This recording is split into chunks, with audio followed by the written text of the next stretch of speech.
મહેમદાવાદ તાલુકામાં રાજકીય હલચલ વચ્ચે મહત્વપૂર્ણ ફેરફાર જોવા મળ્યો છે। મહેમદાવાદ તાલુકા કોંગ્રેસના પૂર્વ પ્રમુખ તથા તાલુકા પંચાયતના પૂર્વ સભ્ય તેમજ ગોડાસર ગામના પૂર્વ સરપંચ અને ક્ષત્રિય સમાજના આગેવાન પરબતસિંહ ડાભીએ આશરે 50 કાર્યકર્તા સાથે ભારતીય જનતા પાર્ટીમાં જોડાયા છે। નડિયાદ ખાતે આવેલા કમલમ કાર્યાલયમાં યોજાયેલ કાર્યક્રમ દરમિયાન ખેડા જિલ્લા ભાજપ પ્રમુખ નયનાબેન પટેલ, જિલ્લા મહામંત્રી અમિતભાઈ ડાભી તેમજ ગુજરાત સરકારના પૂર્વ કેબિનેટ મંત્રી અને મહેમદાવાદના લોકલાડીલા ધારાસભ્ય અર્જુનસિંહ ચૌહાણની ઉપસ્થિતિમાં તેઓએ ભાજપનો ખેસ ધારણ કર્યો હતો। આ જોડાણને કારણે સ્થાનિક રાજકારણમાં કોંગ્રેસને ઝટકો લાગ્યો છે, જ્યારે ભાજપને સંગઠન સ્તરે વધુ મજબૂતી મળવાની શક્યતા વ્યક્ત કરવામાં આવી રહી છે।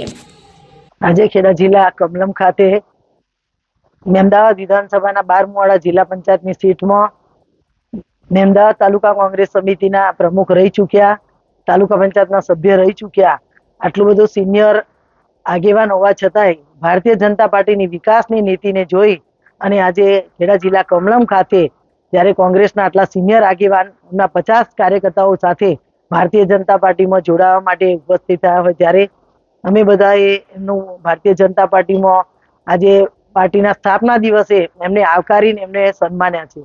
ભારતીય જનતા પાર્ટીની વિચારધારાવાળા કાર્યકર્તાઓ કોઈ પણ પાર્ટીમાંથી આવે તો એમના માટે અહીંયા સ્વાગત છે અને એમને આવકારીએ છીએ।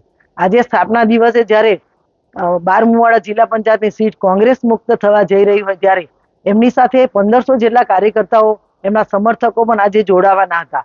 એમને ટૂંકી નોટિસમાં વાત કરી કે આ રીતે અમે જોડાવા માટે આવ્યા છીએ, ત્યારે અમે આવનારા દિવસમાં મહેમદાવાદના 12 વાડા એમના વિસ્તારમાં જઈ અને 1500 જેટલા કાર્યકર્તાઓ અજબસિંહની આગેવાનીમાં એમની સાથે જે રહ્યા છે બધા જ કાર્યકર્તાઓ 12 વાડા જિલ્લા પંચાયતની સીટ ટોટલ કોંગ્રેસ મુક્ત થવા જઈ રહી છે ત્યારે અમે ત્યાં એમની સાથે જઈને એમના વિસ્તારમાં જઈ અને 1500 જેટલા કાર્યકર્તાઓને જોડવાનો કાર્યક્રમ કરી રહ્યા છે।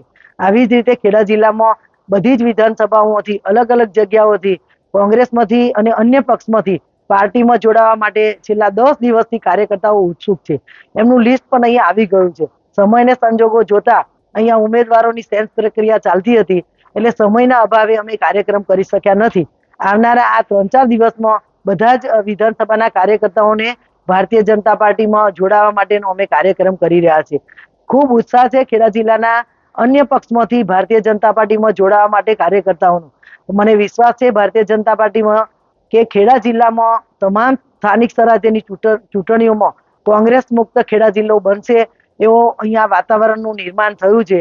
એ જ પ્રકારે સ્થાનિક સ્વરાજ્યની બૂથ લેવલ સુધીના કાર્યકર્તાઓ જ્યારે ભારતીય જનતા પાર્ટીમાં જોડાવા માટે ઉત્સુક છે ત્યારે ભારતીય જનતા પાર્ટીમાં એમનું હૃદયપૂર્વક સ્વાગત કરું છું અને જે કાર્યકર્તાઓ જોડાવા માટે ઉત્સુક છે એમને અમે ટૂંક સમયમાં જોડી દેવાના છે।